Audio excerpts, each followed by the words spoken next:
Het vakbond CNV vindt dat Friso bouwgroep zijn meewerkers net vreetje kan als ze vrijwillig ontslag nemen willen. Daardoor zullen werknemers een zwakkere positie krijgen als ze daarna op een in de WW rijden. Nevens het CNV zou Friso zo'n 30 mensen van zijn vrijwillig ontslag tekenen laten. Friso spreekt dat tjen.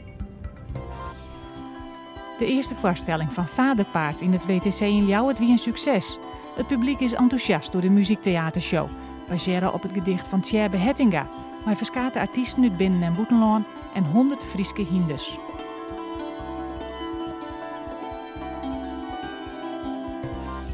Douwe de Vries maakt het op 31-jarige leeftijd zijn debuut op het EK.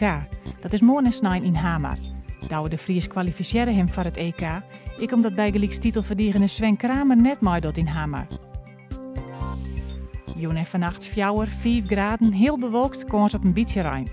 Morgen een krachtige wind uit het noordwesten, een soort regenwetter en het wordt maximaal zo'n graden.